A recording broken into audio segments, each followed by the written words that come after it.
Hindi pabor ang mga mambabatas sa mataas na kapulungan ng Kongreso na ihiwalay ang Mindanao sa Pilipinas. Kasunod ito ng pahayag ni dating Pangulong Duterte na may inatasan umano na siyang kalyado na mangalap ng pirma. Si Mean Corvera sa balita.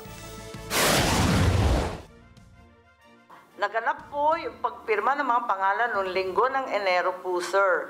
Dahil sa umiinit na bangayan ng mga mambabatas sa issue ng charter change, plano ni dating Pangulong Rodrigo Duterte na ikampanya na ihiwalay na ang Mindanao sa Pilipinas.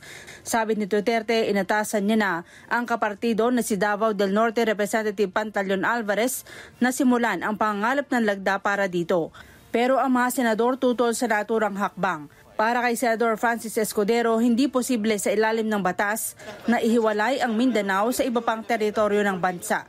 Tutol rin si Senador Coco Pimentel dahil matindi naman ang pagsisikap ng mga pinuno na maging epektibong bansa ang Pilipinas. Si Senate President Juan Miguel Zubiri na lumaki sa Mindanao, dumistansya sa issue. Sabi ni Zubiri, hindi makakatulong ang pagkakawatak-watak ng bansa. Apila niya sa mga nagbabangayang lider, maghinay-hinay at tunahin ang kapakanan ng taong bayan. With due respect to the former president, I think right now the last thing that we want is na magkagulo-gulo, magkawatak-watak ng ating bansa.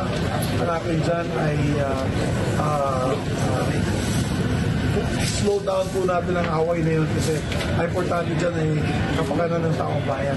Para kay Senador Amy Marcos, marahil hindi ito kontento sa nangyayari sa Mindanao kaya naglabas ng ganitong sentimiento pero hindi anya makabubuti sa bansa. Yung sentimentong yan, popular sa Mindanao. Pero sana hindi naman mangyari. Ayaw naman natin na mawatak-watak ang Pilipinas. Pero ang kongresista ng Surigao del Norte na si Congressman Robert Ace Barbers, bukas na pag-aralan ang mungkahin ni Duterte. Matagal na panahon na din kasi anyang napabayaan ang rehiyon. Isa rin anya sa dahilan ang sinasabing pagpasok sa bansa ng International Criminal Court para habulin si dating Pangulong Duterte sa war on drugs ng kanyang administrasyon. Siguro dapat pag-aralan, tingnan how to proceed with this move. No? I'm sure advocacy ito ni Congressman Alvarez and I personally respect his advocacy. Mean Corvera para sa Mata ng Agila, matatag, matapang, matapat. Maraming salamat sa inyo pong pagsubaybay sa Mata ng Agila Primetime. Para malaman ang matatag, matapang at matapat na mga balita, i-follow lamang at mag-subscribe sa AtNet25 TV.